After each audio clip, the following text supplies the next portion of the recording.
Good evening, I'm Amna Nawaz. And I'm Jeff Bennett. On the NewsHour tonight, another round of bombings shake Iran and the region. Plus, new video indicates it was likely an American missile that hit a school on the first day of the war. We examine the growing body of evidence. Over 1,000 Afghans who fled conflict in their home country find themselves caught in the middle of another war.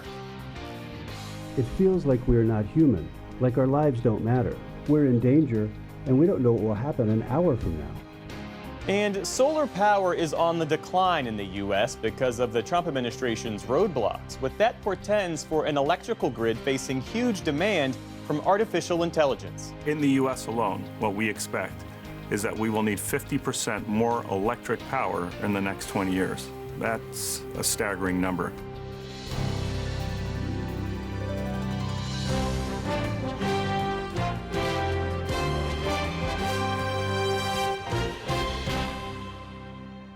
Major funding for the PBS NewsHour has been provided by Cunard is a proud supporter of public television. On a voyage with Cunard, the world awaits. A world of flavor, diverse destinations, and immersive experiences. A world of leisure and British style. All with Cunard's White Star service.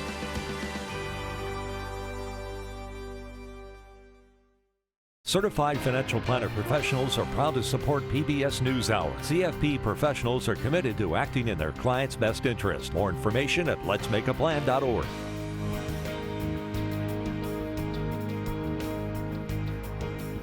the ongoing support of these individuals and institutions, and friends of the NewsHour, including Kathy and Paul Anderson, and Camilla and George Smith.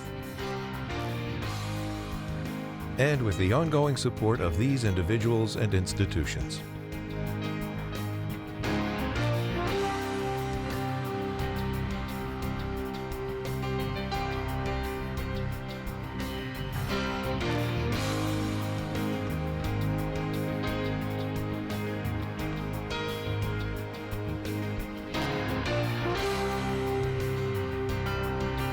This program was made possible by the contributions to your PBS station from viewers like you.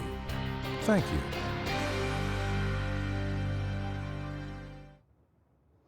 Welcome to the NewsHour. The U.S. and Israel's war with Iran shows no sign of slowing today, with both sides trading strikes and vowing to keep up the attacks. U.S. officials say the campaign has destroyed most of Iran's ability to produce nuclear fuel, while President Donald Trump says U.S. forces have also struck sea mine-related targets tied to Iranian threats in the Strait of Hormuz. This comes as the Pentagon says about 140 U.S. troops have been wounded in the war, including over 100 who've returned to duty. Stephanie Tsai begins our coverage. In an eastern neighborhood of Tehran, Red Crescent rescue workers locate a person in the rubble. It's not clear if they're injured or dead. But a broken doll signals a family lived here. Anguish and ashes left in the wake of an airstrike this rescue worker blames on the, quote, Zionist regime. And their proxies. U.S. Defense Secretary Pete Hegseth today warned the U.S. will not relent until the Iranian regime is defeated. Iran stands alone, and they are badly losing. Today will be, yet again, our most intense day of strikes inside Iran. The most fighters, the most bombers, the most strikes. Intelligence more refined and better than ever. President Donald Trump also promised further escalation over Iran's threats to the Strait of Hormuz. This afternoon, Trump responded to reports that the Iranians are placing mines in the critical oil route, writing on Truth Social, if for any reason mines were placed and they were not removed, the military consequences to Iran will be at a level never seen before. Meanwhile, Democrats, including Senate Armed Services Committee member Richard Blumenthal, came out of a briefing on Iran, raising the specter of a deployment of American ground troops. I am most concerned about the threat to American lives of potentially deploying our sons and daughters on the ground in Iran. We seem to be on a path toward deploying American troops on the ground in Iran. White House Press Secretary Caroline Leavitt later responded. So I wouldn't take Democrats at their word. As for boots on the ground, the president has talked about this repeatedly. Wisely, he does not rule options out as commander-in-chief. But neither in the crucial oil shipping lane nor elsewhere has Iran shown signs of surrender, launching missiles on a U.S. base in northern Iraq, targeting a residential building in the Kingdom of Bahrain's capital city. That attack killed at least one person and injured 8. Iranian forces also launched drone strikes on an Israeli oil refinery in Haifa, a major industrial city. Despite mounting global pressure, the battered Iranian regime today made it clear there will not be a ceasefire, with Iran's parliament speaker Mohammad Bagher saying, "We must strike the aggressor in the mouth." An Iranian security official warned President Trump, "Watch out for yourself, lest you be eliminated." And an Iranian military spokesperson told Iranian media the country, quote, "will not allow the export of a single liter of oil from the region." Meanwhile, in Israel, air raid sirens blared across the city today, a new normal warning residents to take shelter against incoming Iranian strikes. Israeli Prime Minister Benjamin Netanyahu said the aim of the war is to enable Iranian citizens to rid themselves of, quote, tyranny. Ultimately, it's up to them, but there's no doubt that through the actions taken so far, we are breaking their bones, and there is more to come. But for many Iranians, the cost of speaking out is too great. People are afraid to go to the streets. They are not afraid of America. Unfortunately, they are afraid of their own government. At this remote mountain pass in eastern Turkey, displaced travelers are saddled with fear and exhaustion. They are some of the tens of thousands currently fleeing Iran. But others are traveling back to the families they left.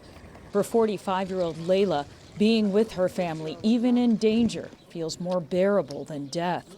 I cannot guard being against a bomb, but when I feel I can with them together, maybe together die. For Layla and so many Iranians, there is no obvious escape. It's now a war zone, but it's still home. For the PBS NewsHour, I'm Stephanie Sy. As we've been reporting, millions in the Middle East have been caught in the crosshairs of Iran's ballistic missile attacks. That includes more than 1,000 Afghan refugees who thought they were headed to the U.S. before the Trump administration froze the refugee program last year. Since then, they've been stranded on an unused military base in Qatar. More than half of them are women and children. Now, having fled one war, they're trapped in another. Our special correspondent, Layla Milana Allen, reports from Qatar. Wailing sirens signal another incoming volley of missiles launched by Iran on the small Gulf nation of Qatar. My phone lights up with the trembling voice of a young teenager.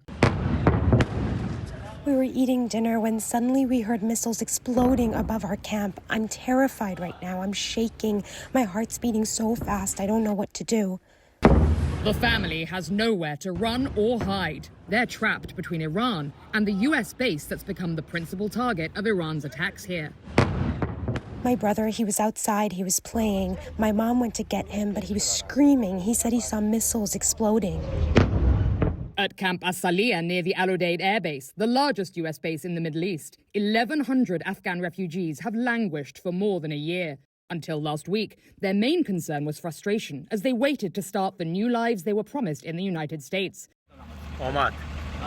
Now, trapped in the middle of America's war with Iran, they're just praying they'll get out alive. Since the start of the war until now, everyone's been living in confusion, stress, and fear. Children asking their mothers, "Mom, am I going to die now?"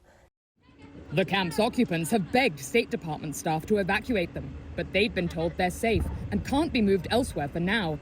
A former military camp in the Qatari desert, As-Sayaliyah was meant to be a brief stop for Afghans being processed for U.S. visas after the United States pulled out of Afghanistan in 2021, which left Afghans who'd helped U.S. forces throughout the 21-year war in danger of Taliban reprisals.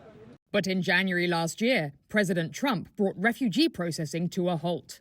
Since then, As-Sayaliyah's residents, 700 of whom have already been fully vetted and approved, have been trapped here in limbo.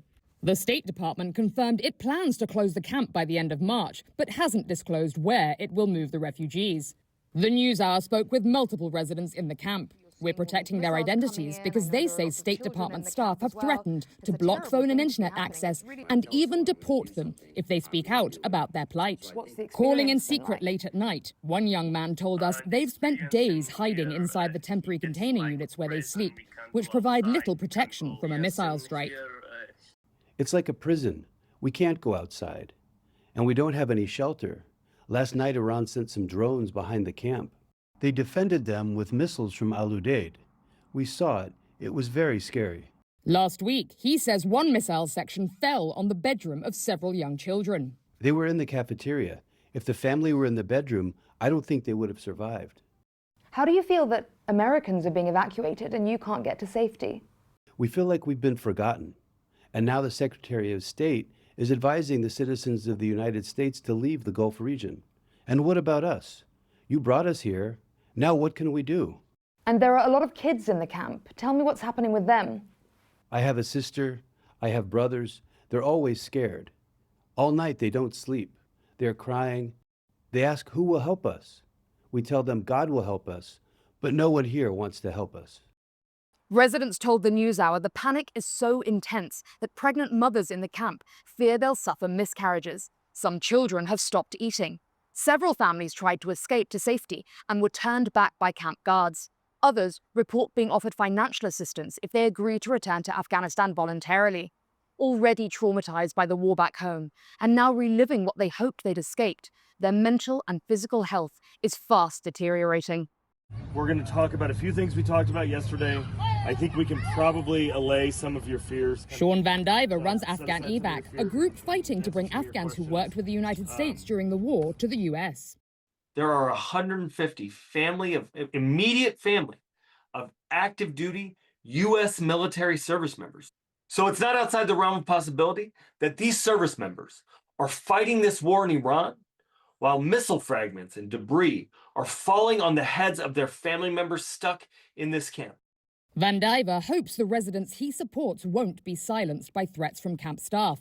He's now taking the fight to Washington and is prepared to report the case to the United Nations. They can't lie to these kids or tell them that they might have Qatari police show up and arrest them and then deport them back to Afghanistan and have the camp's Wi-Fi cut.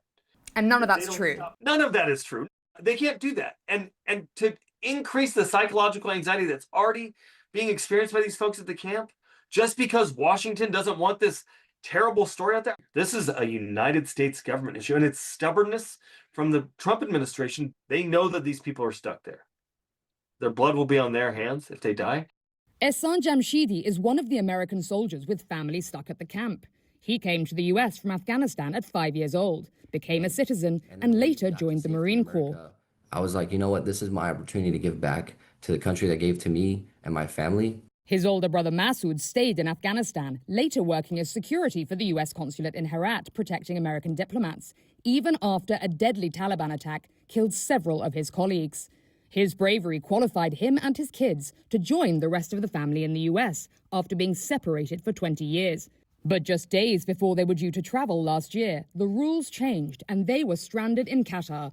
I'm speaking out now before it's too late. My brother is in danger, and I do not want to see my nieces and nephews go through this. They're pretty much scared to death, and they seem to not be able to get away from war, and it's just that heartbreaking to see. Ehsan says he feels let down as a Marine and as an American. Serving my country was a great honor, and then I see my brother in Qatar, and he's not able to get out, and he's being treated almost like his sacrifice and his service to the United States government did not matter. It's a feeling every soul in the camp shares. Forgotten, abandoned, betrayed. It feels like we're not human, like our lives don't matter. We're in danger, and we don't know what will happen an hour from now. With hopes of imminent rescue fading, all they can do is wait in fear. For the PBS NewsHour, I'm Layla Milana Allen in Doha, Qatar.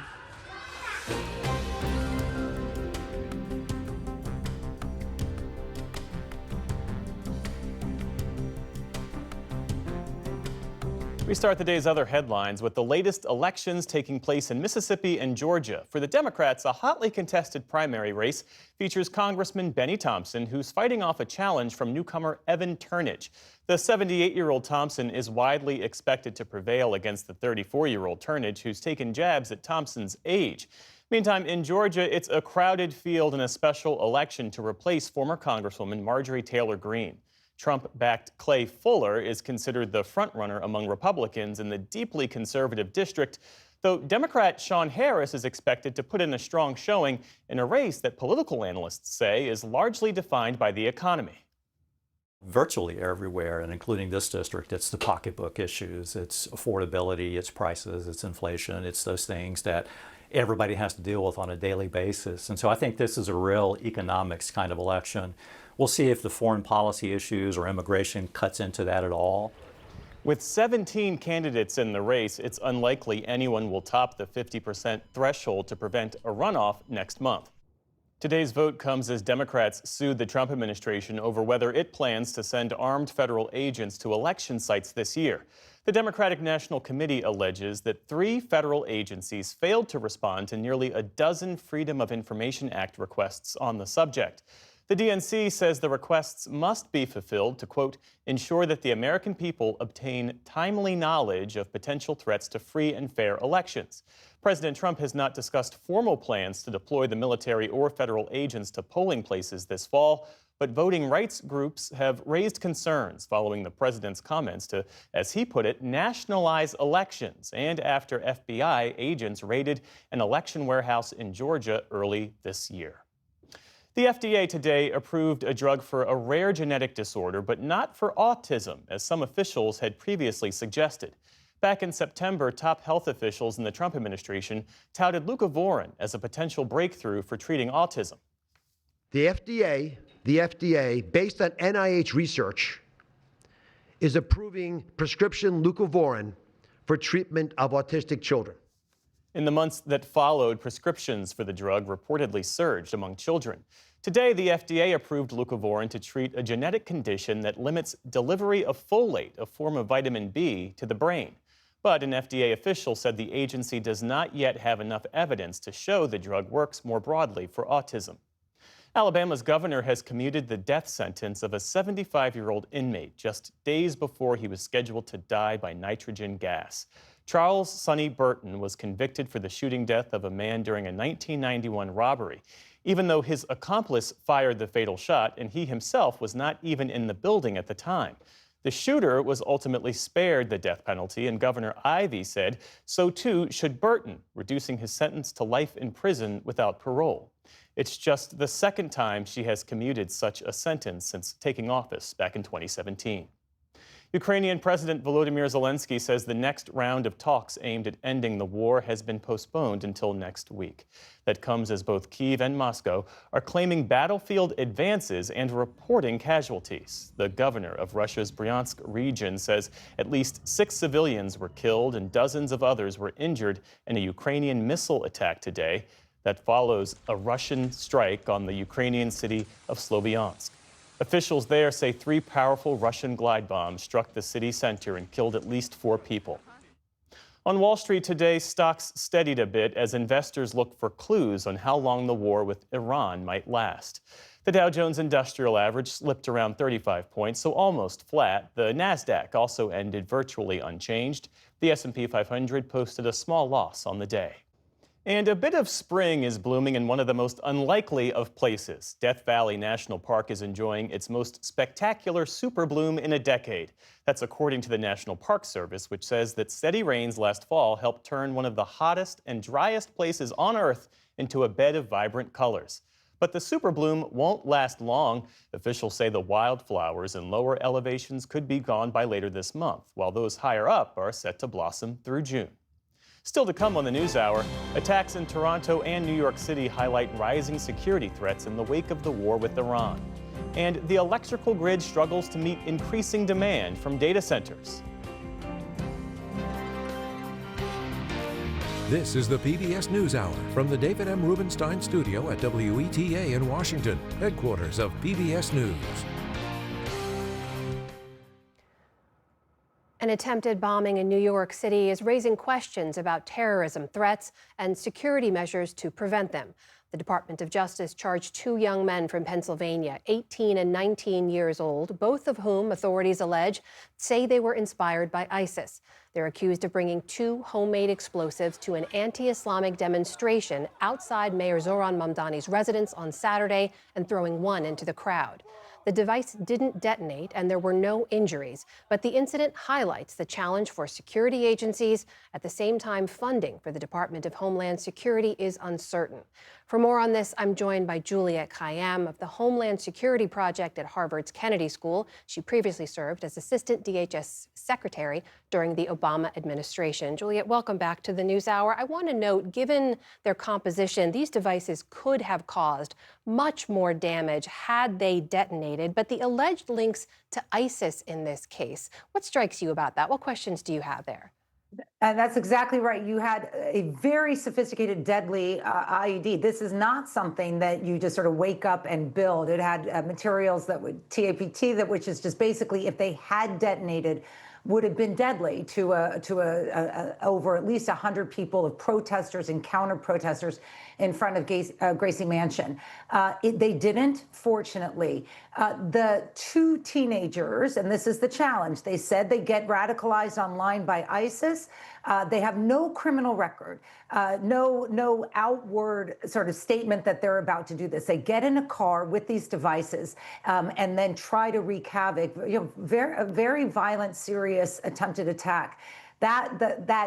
Those 2 stories are really hard for law enforcement to get a handle on, because you have the radicalization, but sort of no ties, no conversations, no nexus to any group. It's just atmospherics of radicalization that we see across the board in terrorism now. And of course, we're more worried about in terms of Islamic-related terrorism because of the war in Iran. I want to ask about the war in a moment, but to follow up on that idea you mentioned, you wrote about this in The Atlantic today, and you said this: the challenge of Islamic terrorism in America is that, just like the homegrown terrorism of white supremacists, the radicalism is often diffuse. How does that complicate authorities' ability to detect it and track it or disrupt it? Yeah, so I started in counterterrorism before September 11th, certainly was a part of that. So at that stage, right, you're looking for individuals with direct ties to Al-Qaeda or an organization that you know. They're making phone calls. They are traveling. They're getting training. They're buying things that might disclose them. And that was the apparatus that was built. Fast forward, almost 25 years, you now have a radicalization process. Teenage young men generally online a lot, feeding their anger, feeding isolation. And while this is particularly related to the radicalization that ISIS uses, which is just diffuse, they're just saying, go out and wreak havoc. It's not directed towards anyone or anything in particular, but it is very similar to almost all kinds of terrorism we see today, whether it's right or left, international or domestic. And it's that sort of amorphousness of it that makes it very hard to get a handle on, and let alone stop before, the guy was able to, as the picture we all saw, is able to throw the bomb into the crowd. You mentioned this moment, of course, more concerns with the U.S. war in Iran. I want to ask you about another story that we're following, which was news of a shooting at the U.S. consulate in Toronto just this morning. We don't have many details yet, but there are concerns about U.S. facilities, U.S. assets being targeted at this moment as the war in Iran goes on. How are you looking at this? What do we know? Yeah. So I think we're deluding ourselves to think that this is just a regional war. It's a regional war with global consequences. We're seeing it in the economy, we're seeing it with oil, and now we're going to see it, or we're starting to see it with violence. There's no, and it's both the amorphous kind of violence that I just spoke about. So we don't know who's responsible for the Toronto shooting. I would suspect that I won't guess, but I would say, you want to investigate this as possibly being tied to anti-American animus. But you also have the threat of state-sponsored terrorism. And when we talk about Iran's capability to fight back in the Persian Gulf or to protect itself. This is a nation that has used state sponsorship of terrorism as a tool of its aggression, whether it's Hezbollah or planned attacks in the United States or against individuals. The idea that they're going to give up on that effort is, I think, naive. And I think that it is right to view ourselves in a heightened threat environment, both as Americans in the homeland, but also, of course, throughout the world. In the minute or so we have left, I need to ask you about this moment when DHS funding is caught up in this partial government shutdown. We know there's a budget strain there. We've seen it show up at the airports, right, with TSA agents calling out and very, very long lines at multiple airports across the country. How is that funding lapse, if it is, showing up in counterterrorism efforts? Yeah, it very much is. I mean, DHS is simply broken right now because not just the funding, but obviously the former Secretary Noem is out. They don't have a confirmed secretary, so you don't really have leadership. Here's the irony of what's going on at DHS. The thing that kept them from being fully funded, the border enforcement, the immigration stuff, that's still funded. And it's the pieces that the Trump administration were essentially ignoring: counterterrorism, cyber, and the cyber threats that we may be facing from Iran, FEMA, and emergency management. Those pieces are the ones that are a lot of them are not being funded. So it's very bad for Homeland Security, for the department, as we battle over the funding mechanism. But it's not a department that can rise to the occasion given the risk and threat environment, simply because of the same thing we're seeing with TSA. Those parts of the department, it's a big department, the ones not related to border and immigration enforcement, those are the ones that are not being funded. Juliette Kayyem of the Homeland Security Project at Harvard's Kennedy School. Juliette, thank you. Thank you.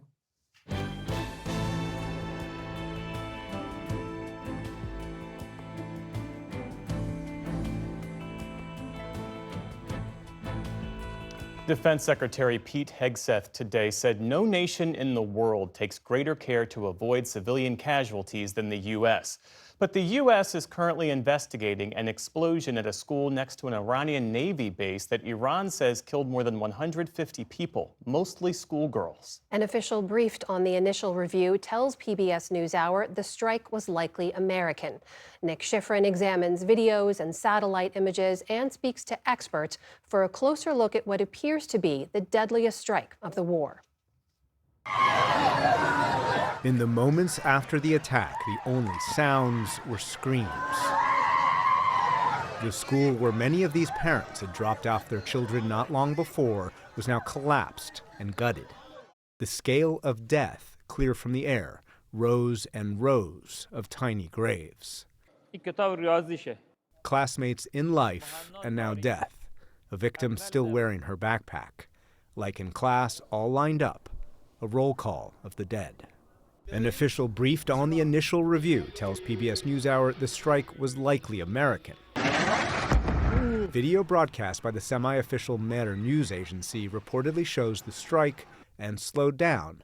Weapons experts say that is an American Tomahawk. And today, Iranian state media released these photos it said were taken at the site that appeared to show fragments of an American Tomahawk. I could already tell when initial reports came out on this strike, just looking at the damage, that this was a deliberately targeted strike package. Retired Master Sergeant Wes Bryant spent 20 years in the U.S. Air Force, where he called in airstrikes and led targeting cells, and then worked in the Defense Department's Civilian Protection Center until the Trump administration reduced its size. Bryant says this satellite image from after the attack shows 6 precise strikes inside an Islamic Revolutionary Guard Corps Navy base. The 7th hit the school, adjacent to the base's northwest corner. You have within this IRGC naval compound, which, as it turns out, is a missile headquarters. You have at least 7 buildings within this broader compound that were struck. These impact points were generally center of the building, and they hit each of these buildings almost near perfectly. There's a clear wall that separates the school from the base. But back in 2013, there was no wall. The wall was built by 2016.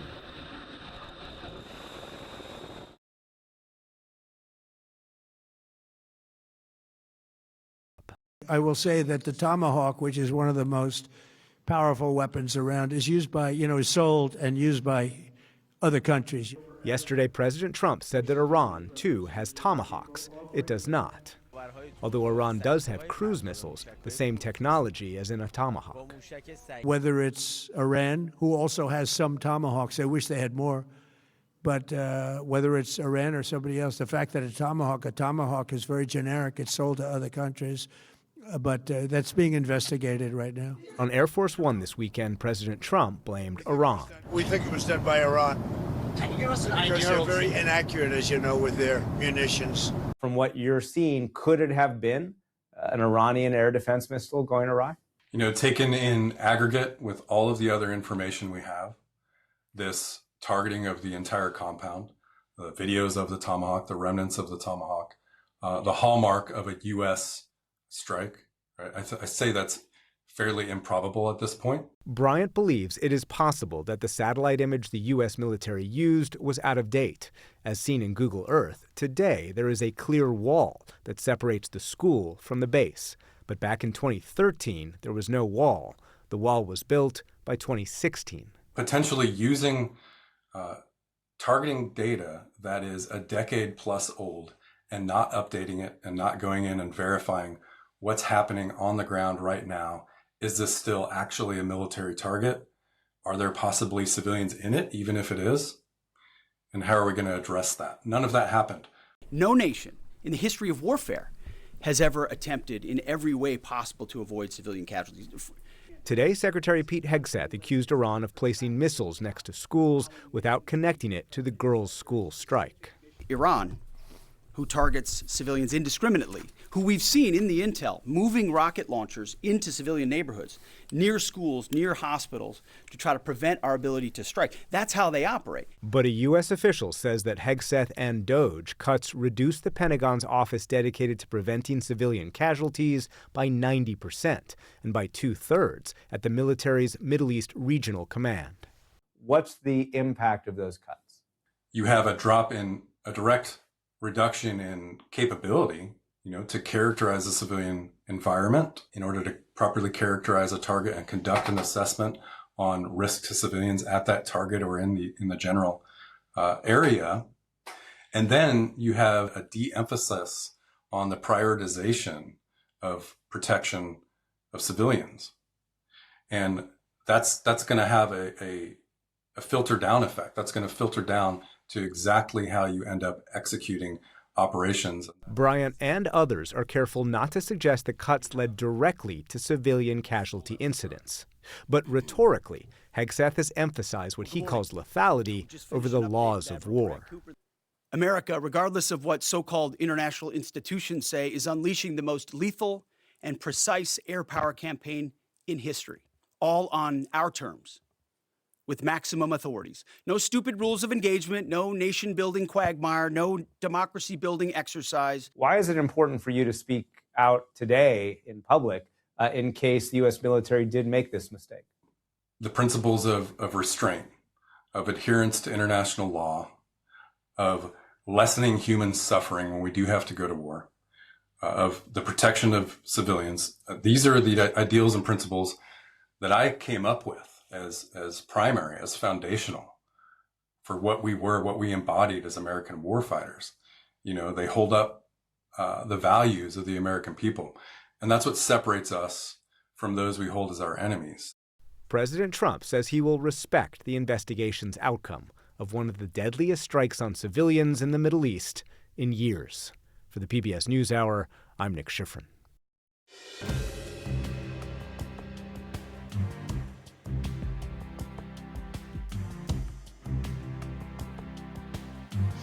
The war in Iran and the spike in oil and gas prices are again highlighting the world's dependence on fossil fuels and the role that renewable energy sources could play in meeting future needs.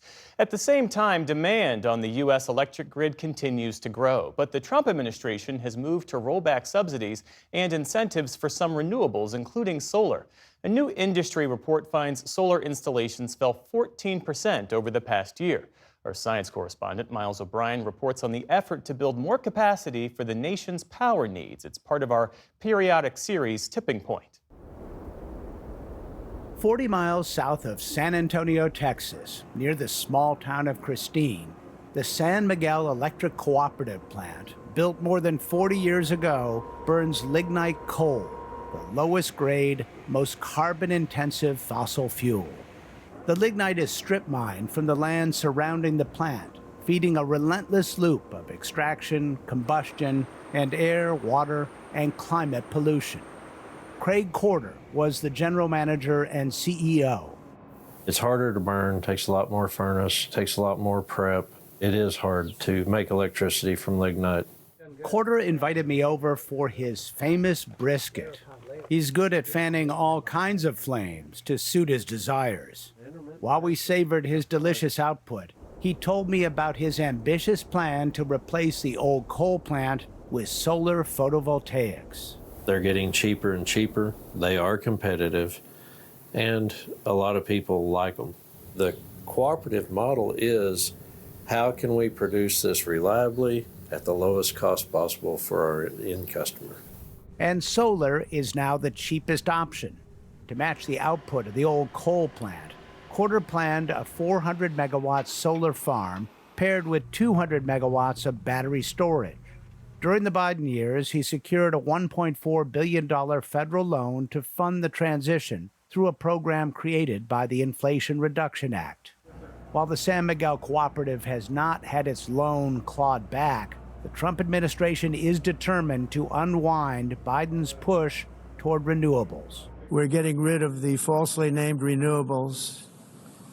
By the way, they're a joke. They don't work. Despite the rhetoric, coal-fired power plants now account for only about 16% of U.S. power generation, while utility-scale solar is the fastest-growing source. Almost 70 gigawatts of new capacity are slated to come online in the next 2 years. Worldwide, solar is now the dominant source of new power coming onto the grid. As time progresses, I've seen energy go from extremely dirty to very clean. The transition project in Christine is still on track, even though Corder has moved on. He's now in the business of helping tech companies find locations and determine the best generation method for power-thirsty data centers. It's a new gold rush. You have everybody and their dog trying to jump into the data center and AI game. To meet urgent data center demands, energy experts say new renewables, along with natural gas generation, will have to be deployed as quickly as possible. And yet, they're out at 2027 to 2030 and beyond to be able to deliver these gas turbines that we need. A utility-scale solar project can be online in 1 to 2 years. Building a gas plant takes much longer. The waiting list to buy a gas turbine generator is now at least 3 years, and in many cases, twice that. Site selection and permitting add even more time. But the experts say wind, solar, and battery storage are not yet able to deliver the 24/7 power the AI industry demands. GE Vernova, one of the world's largest gas turbine suppliers, is working through a backlog exceeding 80 gigawatts. Pablo Koziner is the Chief Commercial and Operations Officer. So it's a good time to be in the gas turbine business, isn't it? It's a great time to be in energy. For the past 20 years, the business has grown about 1 to 2% a year. But the flat line is now a hockey stick, along with the demand. So in the U.S. alone, what we expect is that we will need 50% more electric power in the next 20 years. That's a staggering number. And we haven't seen that type of growth since the 1950s, right after World War II. Tech companies are demanding many gigawatts of power as soon as possible. This is absolutely a new moment for the U.S. energy sector. Bobby Hollis is the Vice President of Energy at Microsoft. The company has struck a power purchase deal with the owner of the 3 Mile Island nuclear plant in Pennsylvania.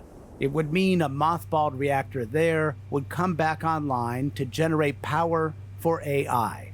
What are the projections you see for the rising demand for artificial intelligence, large language models? We know that there's for sure growth happening on the AI sector. We know it's going to be larger probably than cloud is now, but cloud is still in the single-digit percentages as far as global energy consumption. Others are offering more specific guesses. OpenAI CEO Sam Altman recently predicted that his company alone could consume 250 gigawatts of electricity by 2033, roughly equivalent to India's current total power capacity. In terms of long-term strategic investments for the U.S. to make, I can't think of anything more important than energy. Tech companies are scrambling to find data center locations. One of the biggest moves so far, Microsoft's $7 billion investment in Mount Pleasant, Wisconsin, where it is building one of the largest and most powerful data centers in the United States. Wisconsin presented an incredible opportunity for us to come in because there was surplus capacity and surplus infrastructure that could serve us quickly and allow us to build and to do it in a way that actually reduced costs for those customers. But Microsoft is facing strong opposition to many proposed projects. There are concerns about increased carbon emissions, water consumption, and the rapidly rising cost of electricity. In Wisconsin, the company is vowing to foot the bill for grid upgrades, transmission, and additional generation capacity needed to serve its load. In some states, regulators are requiring their most power-hungry customers to absorb the added cost. But in other unregulated states, that is not the norm. Energy analyst Catherine Hamilton. Whether it's transmission build-out or distribution build-out or new power plants, all customers foot the bill for that. Residential utility bills have risen almost 30% since 2021. But Hamilton says data centers are just one of many reasons. Prices are going up because of wildfire mitigation. Utilities are investing in storm recovery. This is where things like the tariffs make a big difference because there's a lot of equipment out there that is in a global market that we're having trouble getting at a good cost. In addition, utilities nationwide have been investing heavily in upgrading our century-old grid. As it turns out, GE's fastest-growing business is building all the devices that connect power plants to the grid, transmission equipment, energy storage, and software to improve efficiency.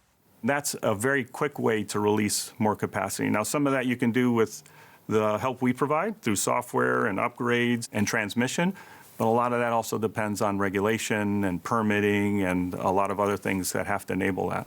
The country is suddenly hungry for more power, much more.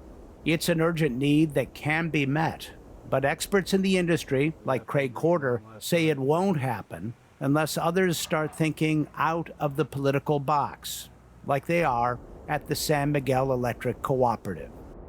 For the PBS NewsHour, I'm Miles O'Brien in Christine, Texas.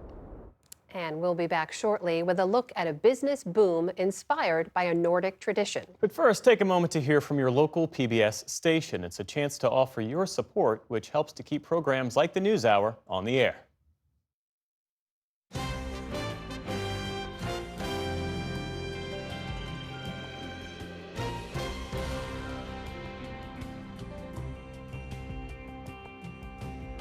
For those of you staying with us, an art exhibition from Alicia Keys and Kasim Dean, better known as Swizz Beatz, is set to open in San Diego after stops in Richmond, Virginia, Brooklyn, and Atlanta. Last year, I sat down with the music power couple behind the exhibition for our arts and culture series, Canvas. This is no ordinary museum opening celebration, because what's inside the Virginia Museum of Fine Arts is no ordinary collection. The exhibition is called Giants, and the couple behind it are giants in music who are now reshaping the art world, Alicia Keys and Swizz Beatz. Alicia Keys! She's a 17-time Grammy Award-winning singer, songwriter, and producer. Since her debut album, Songs in A Minor, Alicia Keys has sold more than 65 million albums and generated over 5 billion streams worldwide. And Swizz Beatz, real name Kasim Dean, is a DJ, entrepreneur, and Grammy-winning producer behind some of the biggest songs in hip-hop, R&B, and pop, working with artists like DMX, Jay-Z, Beyonce, and Busta Rhymes. Together, they've built the Dean Collection, now one of the most significant private collections of contemporary art in the world. They took a private tour of the exhibit, seeing it installed for the first time. around 130 works selected from a collection of more than 1,000. What first sparked your interest in collecting art? Well, growing up from the Bronx and seeing art everywhere, waking up, coming from school, going to school, seeing graffiti on the walls, it always felt like something that we live with, you know, naturally, just like music. You know, I remember wanting to furnish my place at a very young age, and I didn't want posters. And I started going downtown to look at art. He's always been bringing this into my life, and that was how I started to even understand, wow, we can do this. We can collect these gorgeous, powerful pieces of artists that we can relate to and that are so unique and masters of their craft. And that was how we started to put together the Dean collection. Do you remember the piece or even the feeling that set you on the path to want to build this collection together?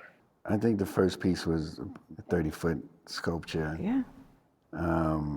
She was ready at that time, right? Yeah. You know what, let's build the Dean collection. Yeah, that's right. Yeah. That was what started this idea that we can express in giant ways. Like, we don't have to have a tiny, small painting. We can have those as well as huge pieces like this Amy Sherald. Deliverance. What does this Amy Sherald piece, Deliverance, mean to you, Swizz? It means that she delivered a hell of a work. You didn't know this was coming? No, no way. She didn't even say it was ready. She said, you might want to come to my studio.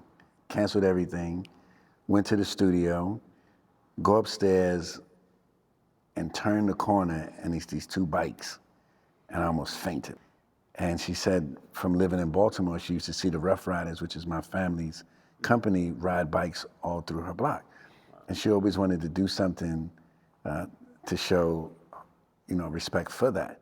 There are paintings, photographs, and sculptures throughout the exhibition displayed thematically on the shoulders of giants, giant conversations, and giant presence. The coolest thing about the Dean collection is because we're both artists, there's so much love and understanding that we have about what it takes to make art. One member of that family whose work anchors the exhibition is Titus Kaphar, known for reworking art history to center black subjects long erased from it. We had to fight for 80% of these works in the show. It just... You mean fight to acquire them? Or? Yes, you would think that if you can afford something, then it's available. It doesn't really work like that. You know, there's waiting lists, and there's the museums, there's a whole bunch of different things. But the biggest part was building up our relationship with the artists and even letting the galleries and the museum know, like, hey guys, we're not flipping art. We're damn near institution ourselves. You know, we're adding to this. We're not coming to take from it. But why be intentional about making it public? It's the right thing to do. I think it would be selfish for us to have all of this beauty sitting in some storage somewhere or hanging it only in a home when you can share it with the world. The goal, they say, is to inspire people from all backgrounds, elevate the work of living artists, and advocate behind the scenes to ensure those artists receive a fair share when their work is resold. The scale of the collection is staggering, in size, but also in ambition. Monumental pieces that command attention.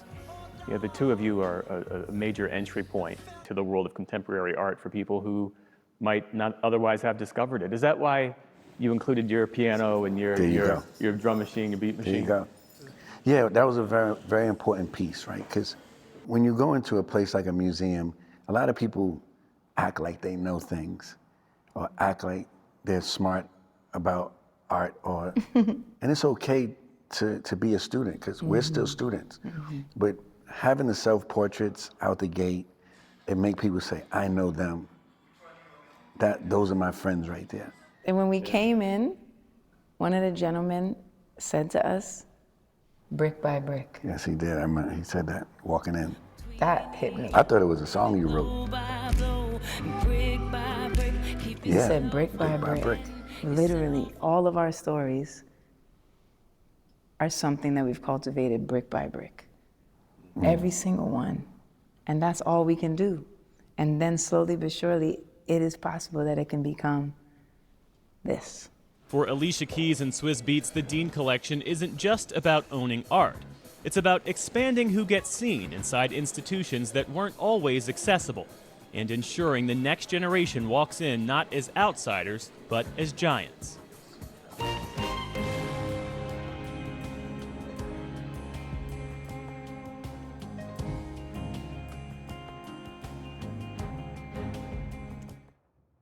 Well, the sauna industry in the U.S. is heating up.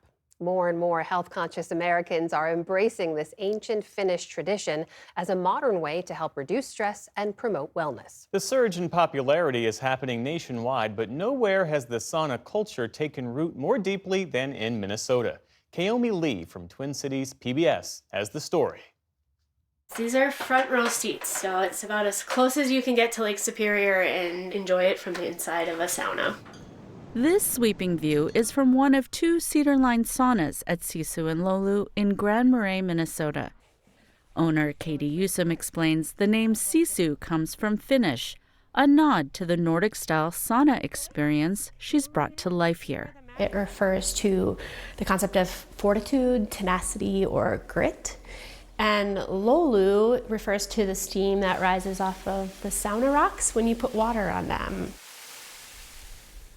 Her dream to start a business on the shores of Lake Superior began when she and her family moved here after COVID. That's when Usum stumbled onto this lakeside property, which included an old fish house. It was in need of a lot of repair, but it sparked an idea. She and her husband invested $1 million between savings and loans. At first, some wondered if their business was just hot air. I know there were some people when we opened up and started talking about creating a sauna business. Some people were like, how are you going to make money at that? Or will that last? The risk paid off. 4 years later, Usum now has 8 part-time staff. A floating sauna and a mobile sauna have been added, and there's more to come. About 100 miles south in the city of Duluth, Justin Juntunen has had the same success. He believes saunas, pronounced sauna in Finnish, are having a moment, and he expects it to last. We're too stressed out. We're full of anxiety. We're post-COVID. We're post this pandemic, and we're looking for moments to be real humans next to each other. And sauna does that. Justin is a 6th-generation Finnish American. His business features 2 wood-fired saunas and a cold plunge in the lake. In warmer months, he opens a floating sauna like Katie Usum's. He also designs and builds saunas, shipping out 10 a month all over the country. He now has 70 employees. We're about a $5 million company today for top-line revenue every single year. We've just expanded our manufacturing so that we can do more. We've had over a year-long wait list for our saunas for the last 2 years. Juntunen says Minnesota is one of the epicenters of the sauna boom in the U.S. This makes sense, considering Finnish immigrants first arrived here in 1864 and brought sauna culture with them. He says investors across the country and abroad are also getting in on the trend. Today, we're seeing a lot of investment into the sector broadly. Big companies, big European companies wanting to come into the States. Other home building sort of infrastructure companies buying sauna companies. Glenn Auerbach isn't surprised. He's been a sauna evangelist since the 1990s. I call it the holy trinity of good sauna, and it's heat, steam, and ventilation. It's really that simple. He was an early champion of the mobile sauna movement in the U.S. A decade ago, he built one of the first portable saunas in the country. After all his time around saunas, he told us they can have an impact on overall wellness, improving sleep or helping with pain from arthritis, among other things. But he says you should take all specific claims with a grain of salt. If one is leading with health benefits, I think that it's a tail wagging the dog. I mean, enjoy it, and then health benefits down the road. For Katie Usum, taking her clients down that road begins with a calm space to unplug and restore. Hot tea, fluffy bathrobes, and salt scrubs are all part of the experience. It's not just a transaction, whether it's making their lives better or they just happen to just really enjoy the 90 minutes that they spent here or the 2 hours they spent here. You see it. More and more Americans are seeing it too, as the popularity of this centuries-old Finnish tradition continues to heat up. For the PBS NewsHour, I'm Kaomi Lee in Grand Marais, Minnesota.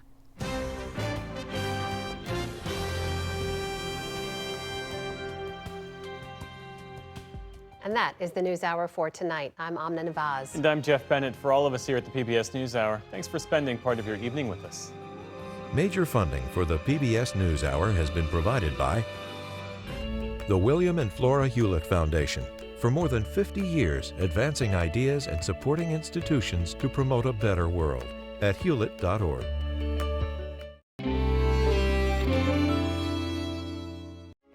The Charles F. Kettering Foundation, working to advance inclusive democracies. Learn more at kettering.org. Certified financial planner professionals are proud to support PBS NewsHour. CFP professionals are committed to acting in their clients' best interest. More information at letsmakeaplan.org. Friends of the NewsHour, including Nell, Martha, and Mary Minow, in honor of the life and legacy of their parents, Newton and Josephine Baskin Minow, and Julie and Robin Powell, through Fidelity Charitable. Carnegie Corporation of New York, working to reduce political polarization through philanthropic support for education, democracy, and peace. More information at carnegie.org.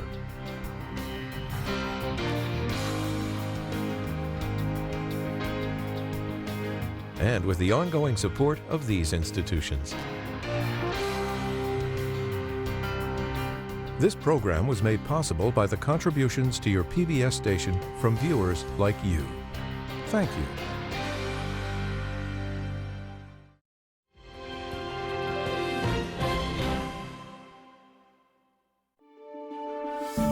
You're watching PBS.